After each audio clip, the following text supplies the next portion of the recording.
Hello guys, एक बार फिर आपका स्वागत है हमारे YouTube channel my life geography में। अभी तक आपने हमारे चैनल को लाइक एंड सब्सक्राइब नहीं किया है तो प्लीज़ सब्सक्राइब और बेल आइकन पर क्लिक कीजिए, जिससे हमारे आने वाले नोटिफिकेशन आपको प्राप्त हो सके। आज हम आपके लिए लाए हैं मानव भूगोल या आर्थिक भूगोल का चैप्टर कृषि। इस वीडियो में आज हम कृषि के बारे में पढ़ेंगे। कृषि की विभिन्न विधियों के बारे में हम आज अध्ययन करेंगे। ये कौन सी कृषि कहाँ की जाती है, इसकी विशेषता क्या क्या हो सकती है। तो अभी शुरू करते हैं। कृषि प्राथमिक कार्यों में कृषि महत्वपूर्ण कार्य है। जैसा कि आप सब जानते हैं कि प्राथमिक कार्य वे कार्य जो प्रकृति द्वारा सीधे प्रदान किए जाते हैं, और कृषि भी कार्य एक प्राथमिक कार्य है। यानी कि प्राथमिक कार्य में सबसे महत्वपूर्ण कार्य कौन सा है? कृषि कार्य। कि कृषि कार्य ने ही मानव को स्थायित्व जीवन प्रदान किया है। कृषि ने मनुष्य को स्थायी अधिवास की सुविधा दी है कि जब मानव ने कृषि करना आरंभ कर दिया था, उसके बाद में उसने अपना स्थायी जीवन जीना भी आरंभ कर दिया। विकासशील देशों में कृषि मुख्य व्यवसाय है, और सबसे अधिक जो कृषि की जाती है वो केवल विकासशील देशों में की जाती है। विकसित देशों में प्राथमिक उद्योग की तुलना में द्वितीय और तृतीय उद्योग की अधिकता होती है, इसीलिए वो विकसित देशों की श्रेणी में आते हैं। प्राचीन समय में कृषि पशु व मानव श्रम की आवश्यकता अधिक थी। अब क्या कहते हैं? प्राचीन समय में कृषि में मुख्यतः मानव, पशु व मानव श्रम की आवश्यकता क्या होती थी? अधिक होती थी, परंतु उत्पादन बहुत ही कम प्राप्त होता था। परंतु आधुनिक समय में कृषि में कई आधुनिक यंत्रों का आगमन हो गया, जिसके कारण मानवीय श्रम तो क्या हो गया? बिल्कुल कम हो गया, और उत्पादन क्या हो गया? होने लगा अधिक तीव्र गति से बढ़ने लगा। हेलो, विश्व में पाई जाने वाले आर्थिक, भौतिक व सामाजिक दशाएं प्रभावित करती है। अब क्या कहता है कि विश्व में पाई जाने वाली जितने भी आर्थिक, सामाजिक और भौतिक दशा है वो कृषि को प्रभावित करती है। भौतिक दशाओं का मतलब पहाड़ी क्षेत्र, मैदानी क्षेत्र, नदी घाटी क्षेत्र, ये क्षेत्र भी कृषि को प्रभावित करते हैं। आर्थिक का मतलब हो गया वहाँ के लोगों के पास पैसे, यानी उसके बाद मशीन, औजार खरीदने के लिए, बीज खरीदने के लिए, खाद खरीदने के लिए कितनी अर्थव्यवस्था मजबूत है, इसके ऊपर भी निर्भर करता है। इसके बाद है कृषि की विभिन्न विधियां। क्या कौन किन विधियों से कृषि की जाती है? मुख्य तो विधियां दी गई है। पहला स्थानांतरण कृषि, या इसको स्थानांतरित कृषि, झूमिंग कृषि, आदिवासी द्वारा की जाने वाली कृषि भी कहा जाता है। फिर नंबर 2 है आदिम स्थायी कृषि। फिर नंबर 3 है जीवन निर्वाह कृषि। नंबर 4 विस्तृत व्यापारिक कृषि। नंबर 5 बागाती कृषि। नंबर 6 मिश्रित कृषि। नंबर 7 दुग्ध कृषि। नंबर 8 ट्रक कृषि, और नंबर 9 है फलों व फूल उद्यान कृषि। ये थी कृषि की प्रमुख विधियां में पाई जाने वाली। इसके बाद हम बात करते हैं कृषि की विधियों में सर्वप्रथम दी गई विधि स्थानांतरित कृषि। स्थानांतरित कृषि, जैसा इसका नाम है ऐसी उसकी कृषि। स्थानांतरण का मतलब एक स्थान से दूसरे स्थान पर की जाने वाली कृषि। ये मुख्यतः आदिम जनजातियों द्वारा या आदिवासी जनजातियों द्वारा की जाने वाली कृषि है। इसकी विशेषता देखो, खेतों का आकार छोटा, कि इसमें जो कृषि करने वाले जो खेत होते हैं वो खेत क्या होते हैं? बहुत ही छोटे होते हैं। कृषि करने के तरीके भी इसमें क्या होते हैं? प्राचीन या पुराने तरीकों द्वारा कृषि की जाती है, जैसे कुल्हाड़ी है, फावड़ा है, हल है आदि के द्वारा। 2 या 3 वर्षों में भूमि का त्याग कर देते हैं। अब क्या कहते हैं? इसकी महत्वपूर्ण विशेषता यही है कि आदिम जनजातियों द्वारा एक ऐसे जंगल या ऐसे क्षेत्र को चुना जाता है जिसमें पेड़ पौधे होते हैं, उनको काट कर जला देते हैं। उस जली हुई राख को खाद के रूप में प्रयोग करते हैं, ठीक है ना। उसके बाद में 2 या 3 वर्ष तक वहाँ कृषि करने के बाद में जब उसकी उर्वरकता समाप्त हो जाती है तो उस स्थान को छोड़कर वह किसी अन्य स्थान पर चला जाता है, इसीलिए इसको स्थानांतरण कृषि भी कहा जाता है। स्थानांतरण कृषि को पूर्वी राज्यों में, अब क्या कहते हैं कि स्थानांतरण कृषि को भारत के जो पूर्वी राज्य है जैसे असम है, मेघालय, इन राज्यों में इसको झूमिंग कहते हैं। मध्य अमेरिका व मैक्सिको में मिल्पा, मलेशिया व इंडोनेशिया में लद्दाख व वियतनाम में रे कहा जाता है। ये थे स्थानांतरण कृषि के अलग अलग देशों में दिए गए नाम। अब ये कृषि कहाँ की जाती है? मुख्यतः अमेजोन नदी बेसिन, कोंगा बेसिन व पूर्वी द्वीप समूह में मुख्यतः ये कृषि की जाती है। फिर नंबर 2 है आदिम स्थायी कृषि। ये एक स्थानांतरण कृषि का एक विकसित रूप है। जब आदिवासी जनजातियों द्वारा स्थानांतरण कृषि की जाने लगी, जब इस कृषि ने एक स्थायित्व रूप ले लिया तो उसी को क्या कृषि नाम दिया गया? आदिम स्थायी कृषि, यानी आदिवासियों द्वारा की जाने वाले स्थायी कृषि। स्थानांतरण कृषि ने के साथ स्थायी रूप ले लिया। मिट्टी की जुताई ढंग से, उसके बाद में मिट्टी की जुताई ढंग से करने लगे जिसको लंबे समय तक उपयोग में लिया जा सके। उपलब्ध जल का प्रयोग सिंचाई के लिए, स्थानांतरित कृषि में मुख्यतः मानसून या वर्षा के ऊपर निर्भर करते थे, परंतु इसमें जो जितना भी उसके पास सिंचित जल होता है उस जल का उपयोग वो सिंचाई के रूप में करते हुए पूरे साल भर ये खेती करते रहते हैं। उत्पादन में वृद्धि से अन्य उद्योगों की स्थापना। अब क्या कहते हैं कि आदिम स्थायी कृषि में हो जाए, स्थायित्व होने के कारण उत्पादन में धीरे धीरे क्या होने लगी, वृद्धि होने लगी, जिसके कारण वहाँ के अन्य उद्योगों की स्थापना भी होने लग गई। साथ ही पशुपालन में पशुओं का प्रयोग कृषि यातायात में किया जाने लगा। अब क्या कहते हैं कि कृषि के साथ में पशुओं को पालतू बनाया, पालतू बनाने के साथ में उसका प्रयोग खेतों में व यातायात के रूप में भी किया जाने लगा। इसका विस्तार उत्तर पूर्वी भारत, मलेशिया, इंडोनेशिया, मध्य इंडीज में मुख्यतः पाया जाता है। इसके बाद नंबर 3, जीवन निर्वाह कृषि। जैसा इसका नाम है जीवन निर्वाह, कि वह कृषि जो जीवन के निर्वाह या जीवन को जीने के लिए की जाती है, कि जिसका मुख्य भरण पोषण कृषकों के द्वारा ही किया जाता है। इसका प्रयोग जो कृषक जो उगाता है वो इसका प्रयोग करता है, कुछ उपज का थोड़ा बहुत भाग अपनी आवश्यकताओं की पूर्ति के लिए उसको बाहर बेच देता है।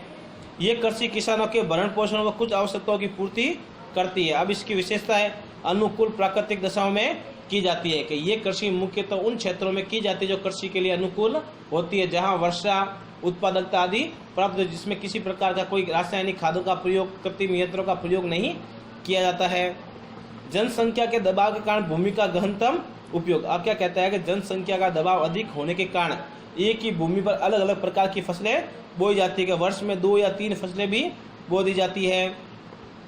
भू जोते छोटे आकार के। अब क्या कहता है, जिसमें जो खेतों का आकार होता है बहुत ही छोटा और बिखरा हुआ रूप होता है। मानवीय श्रम भरपूर, कि इसमें मानवीय श्रम के बहुत अधिक मात्रा होती है, कि एक परिवार के सदस्य एक ही खेत के अंतर्गत काम करते हैं, इसीलिए इसमें मानवीय श्रम भरपूर होता है। इस प्रकार की खेती मानसून एशिया क्षेत्रों में की जाती है, और इस प्रकार की खेती मुख्यतः मानसून एशिया क्षेत्र जिसमें भारत है, चीन है, बांग्लादेश है, श्रीलंका है, म्यांमार है आदि देशों में ये कृषि की जाती है। अब जीवन निर्वाह कृषि के मुख्य 2 रूप है। अब जीवन निर्वाह कृषि कितने रूप हो गए, 2 रूप। पहला है चावल प्रदान, कि वह कृषि या वह जीवन निर्वाह कृषि जिसमें चावल का उत्पादन होता है, जिसमें Bharat, Bangladesh, Myanmar, Indonesia, Cambodia, दक्षिण मध्य चीन आदि क्षेत्र इसमें आते हैं। फिर नंबर 2 है गेहूं प्रदान कृषि, के वह कृषि जिसमें गेहूं का उत्पादन किया जाता है। यह है उत्तर मध्य पश्चिमी भारत, उत्तरी चीन, पाकिस्तान व कोरिया आदि देश। इसके बाद नंबर 4 है विस्तृत व्यापारिक कृषि।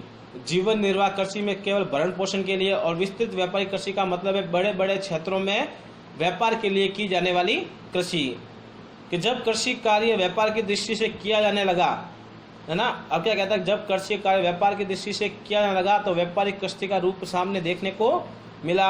ये कृषि विकसित देशों में की जाती है, जहाँ भूमि तो क्या होती है अधिक, और जनसंख्या क्या हो जाती है कम होती है। नंबर 1 है बड़े खेतों का आकार। अब क्या कहता है, इसमें जो कृषि की जाने जो खेत होते हैं उनका आकार क्या होता है, बहुत बड़ा होता है। बड़ा आकार होने का महत्वपूर्ण कारण ये है कि इसमें मुख्यतः यंत्रों का प्रयोग किया जाता है, जिसमें बड़े आकार की आवश्यकता होती है। कार्य मशीनों के द्वारा होता है, कि चाहे खेत जोतने का कार्य हो, चाहे बुआई का कार्य हो, चाहे फसल काटने का कार्य, उसको साफ करने का कार्य हो, सारा कार्य मशीनों द्वारा किया जाता है। मुख्य फसलों में गेहूं, जौ, राई, तिल आदि मुख्य फसलें हैं। बड़े बड़े भंडारघर। अब इसमें उपज की गई फसल को रखने के लिए, सुरक्षित करने के लिए बड़े बड़े भंडारघरों का भी निर्माण किया जाता है। मानवीय श्रम न्यूनतम, यानी इसमें अधिक मशीनों का प्रयोग होता है, इसलिए मानवीय श्रम इसमें क्या हो जाता है, न्यूनतम हो जाता है। प्रति हेक्टेयर उपज कम होती है। अब क्या कहता है, भूमि के मुकाबले वहाँ की उपज क्या है, कम है, परंतु लोगों के मुकाबले वहाँ की उपज क्या है, अधिक है। यह कृषि मुख्यतः शीतोष्ण कटिबंधीय घास के मैदानों में की जाती है, और ये कृषि कहाँ की जाती है, मुख्यतः शीतोष्ण कटिबंधीय घास के मैदानों में। और मुख्य घास के मैदानों के नाम दिए गए हैं, यूरेशिया में स्टेपेज, उत्तरी अमेरिका में पेरेज, अर्जेंटीना में पंपास, दक्षिण अफ्रीका में वेल्स, ऑस्ट्रेलिया में डाउन्स व न्यूजीलैंड में कैंटबरी। इन शीतोष्ण कटिबंधीय घास के मैदानों को कहते हैं, कि अलग अलग देशों में घास के मैदानों को का क्या नाम दिया गया है। ये कृषि विकसित देशों में की जाती है। एक इसकी विशेषता ये है कि ये कृषि केवल विकसित देशों में की जाती है जहाँ जनसंख्या कम होती है और भूमि अधिक होती है। यह कृषि यंत्रीकृत व उच्च तकनीकी पर आधारित है। जैसा कि पहले बताया गया है कि इस कृषि में मुख्यतः यंत्रों का प्रयोग किया जाता है और वैज्ञानिक तरीकों द्वारा इसमें कृषि की जाती है। इसके बाद नंबर 5 है बागायती कृषि। जैसा इसका नाम है वैसे बागायती कृषि का मतलब होता है बड़े बड़े फार्म या बड़े बड़े बागानों में की जाने वाली कृषि। उष्णकटिबंधीय क्षेत्रों में यूरोपीय लोगों द्वारा विकसित की गई। अब क्या कहता है, इसका विकास यूरोपीय लोगों द्वारा किया गया था, वो भी कहाँ पर, उष्णकटिबंधीय क्षेत्रों में। भारत व श्रीलंका में चाय का उत्पादन, पश्चिमी द्वीप समूह में गन्ना व केले का उत्पादन, मलेशिया में रबड़ का उत्पादन, अफ्रीका में कॉफी का उत्पादन बागानों में किया जाता है। ब्राजील में कौवा के बागानों को फेजेंडा कहा जाता है। अब क्या कहते हैं, ब्राजील में जो कौवा उत्पादन के जो बागान होते हैं उस बागानों को ब्राजील भाषा में या ब्राजील में स्थानीय भाषा में फेजेंडा कहा जाता है। अब इसकी विशेषता में पहला भारी पूंजी निवेश, उच्च प्रबंधन, तकनीकी और वैज्ञानिक विधियाँ। अब क्या कहता है कि इस वैज्ञानिक या इस विधियों में मुख्यतः अधिक पैसों की आवश्यकता होती है। एक उच्च प्रबंधन भी चाहिए, उच्च मैनेजमेंट या उच्च तरीके के विधियाँ चाहिए, तकनीकी भी बहुत अधिक हाई चाहिए और वैज्ञानिक विधियाँ, चाहे उर्वरक हो, चाहे किसी प्रकार की फसल का नए बीजों का आविष्कार करना हो, इस प्रकार इसमें आवश्यकता पड़ती है। बड़ी संख्या में श्रमिकों की आवश्यकता पड़ती है। अब इसमें बड़ी मात्रा में संख्या श्रमिकों की आवश्यकता पड़ती है, जिसमें पत्तियों को तोड़ने, उनको संग्रहित करने, सुखाने आदि कार्य करने के लिए कई प्रकार के श्रमिकों की आवश्यकताएं पड़ती है। इसमें उद्योग कच्चा माल प्राप्त होता है। अब क्या कहता है, इसमें बड़े बड़े उद्योग जैसे शक्कर का उद्योग है ना, चाय का उद्योग है, कॉफी का उद्योग है, रबड़ का उद्योग है। इन उद्योगों के लिए मुख्यतः कच्चा माल इसी प्रकार से प्राप्त होता है। इलायची, काली मिर्च, गन्ना, रबड़, चाय, कौवा, नारियल, केला बागायती की प्रमुख फसलें हैं। ये कृषि इंडोनेशिया, मलेशिया, दक्षिण पूर्वी भारत, दक्षिण चीन, म्यांमार, कंबोडिया, फिलीपाइंस, श्रीलंका, मध्य अफ्रीका, ब्राजील, क्यूबा आदि देशों में की जाती है। इसके बाद है मिश्रित कृषि। मिश्रित कृषि मुख्यतः उस कृषि को कहा जाता है जिसमें कृषि कार्य के साथ साथ में पशुओं का पालन भी किया जाता है, जिसमें कृषि का अत्यधिक उपज जो होती है वो पशुओं को खिलाने में काम में ली जाती है। कृषि में फसल उगाने व पशुओं को पालने का कार्य साथ साथ किया जाता है। यह कृषि उत्तरी अमेरिका के पूर्वी भाग, उत्तर पश्चिमी यूरोप व यूरेशिया देशों में की जाती है।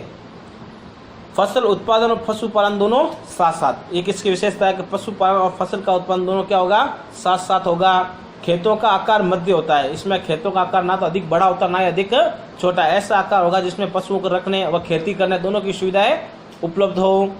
इसमें गेहूँ, मक्का, सोयाबीन व चारे की फसलें, यानी पशुओं को खिलाने वाला जो चारा होता है वैसी फसलें उगाई जाती है।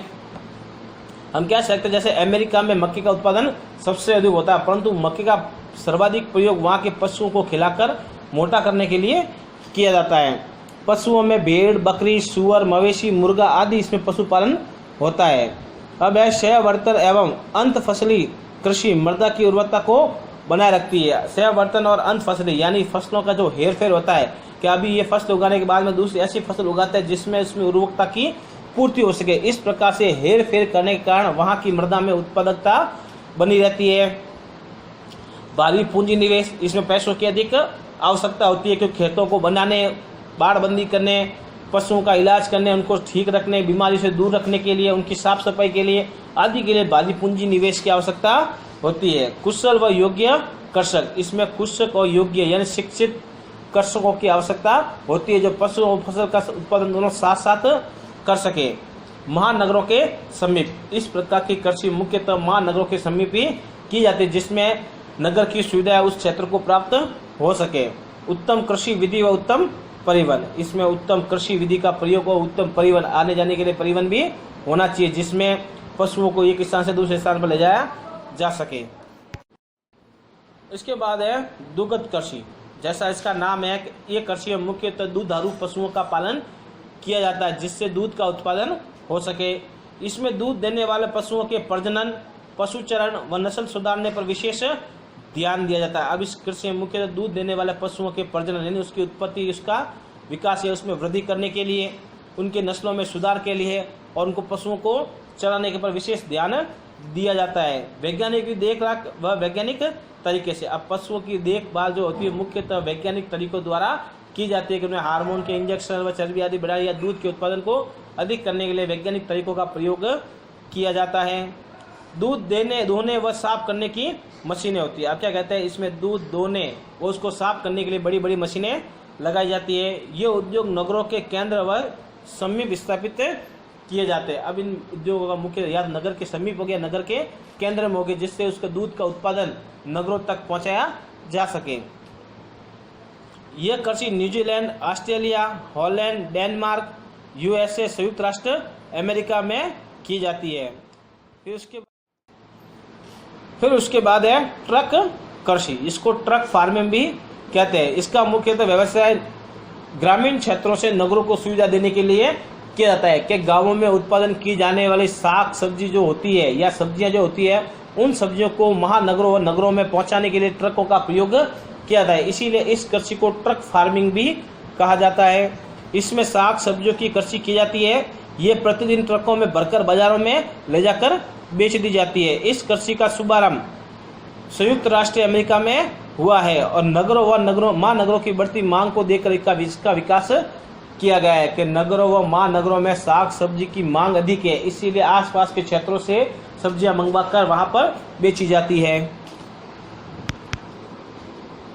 ये तो थे कृषि की विधियां। इसके बाद फलोद्यान कृषि है, फल कृषि, जिसमें फलों का व फूलों का अधिक उत्पादन होता है कि जिसमें महत्वपूर्ण फल व फूलों का उत्पादन करके नगरों में बेचने के लिए बेच देते हैं, तो वो था फलोद्यान कृषि। ये थी मुख्यतः कृषि की विधियां कि किन किन तरीकों के द्वारा कृषि की जाती है।